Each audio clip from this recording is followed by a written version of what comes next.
So after a couple of hours of playing around with the Pixel 11 series, I feel like the Pixel 11 Pro Fold was the one I didn't spend the most amount of time with, and therefore it doesn't seem as interesting to me, but there is some cool stuff here, so let's lay out all the details and hopefully you can decide for yourself. Welcome along though to our Made by Google launch bonanza. Be sure to subscribe to get more from us and all of the content you could want on Android and everything else in between later down the line. Cheers. So building on the Pixel 10 Pro Fold from last year, I do think the 11 Pro Fold has some nice quality of life changes. It's about 1mm thinner now, which is always great to see. No, it's not quite as thin as the Galaxy Z Fold 7 or the Z Fold 8, but we're getting closer to that 10mm barrier when it's closed. It's 10.1mm to be precise, and it's about 5mm when unfolded. It's always nice to see. But this has some added benefits though, as the 11 Pro Fold is actually 10% lighter now than the 10 Pro Fold. I think with the weight savings, those are going to be mega important for foldables moving forward. It's about 239 grams now, which isn't exactly light, but yeah, even those smaller shavings start to make a big difference, especially on folding phones like this. And it's great to see Google at least trying to make changes this year once again, given the design hasn't changed all that drastically. What's interesting is that the outer display though has gained 0.1 inches, so now it's 6.5 inches versus the 6.4 from last year on the previous generation. I can't lie, didn't notice this extra width right away, but I think it is a good decision once again, as it means reduced bezels, which is always a problem with folding phones due to the structure and the design of them.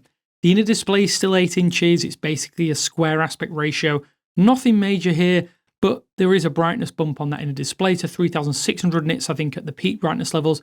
Google does also say that the crease is less visible thanks to the changes to the hinge mechanism itself. It still folds completely flat, and the crease itself should be more durable in tandem with that returning IP68 rating, which will be very welcome. I'm sure it's one of the few devices of its type that does have an IP68 rating. We're still only getting a couple of colours this year though. We get a deep green and a grey-black option. There's a new case as well, which I think is going to be available in a satin touch feel. I really like this.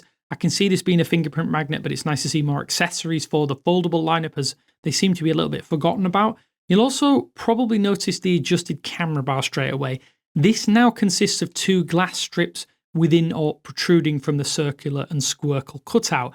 There are some changes to the setup, including a new 48 megapixel main sensor that is supposed to capture up to 50% more light in every scenario. I do believe it is the same sensor or the same new sensor as found on the base Pixel 11, which hopefully does mean it's going to have performance parity with that.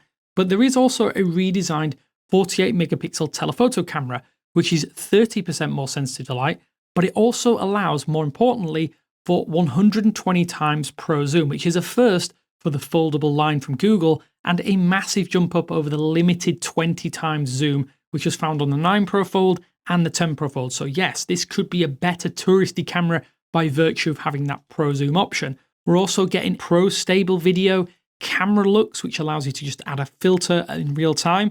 The full Creator Suite is included here, that's found on the Pixel 11 series. There's Magic Capture as well, which is powered by Gemini.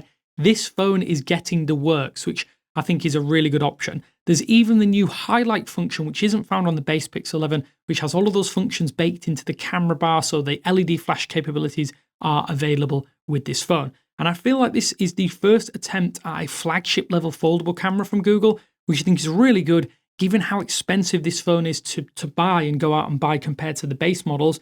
You're not losing as many features by virtue of going with this form factor, at least from a camera standpoint, which is always really, really nice to see. And having spent the least amount of time with this folding phone, I feel like I have the least to say about it. I'm kind of frustrated though that the smaller battery capacity here is now at 4,750 mAh, down from around, I think, about 5,000 mAh on the Pixel 10 Pro Fold. So that might be a sore point, and I'm not looking forward to potentially having battery longevity issues with this phone compared to the previous generation.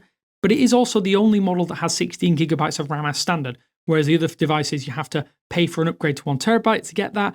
It's 12 gigabytes of standard on the Pixel 11 series. So it's nice to see that the foldable does get the works, as I say. Is it an upgrade though? Well, I'm not entirely sure at this stage, but we will have more thoughts in the coming weeks. I know this is a super quick video, but we didn't spend as much time with this device compared to the rest of them, and we will get longer to test drive this ahead of a full review in the not too distant future. So definitely stick around for that if you can. If you have any questions, then drop them down below, and be sure to check out all of our Made by Google launch coverage. Cheers for watching. Hopefully this has given you at least a little insight into the Pixel 11 Pro Fold, but as always, I will speak to you later.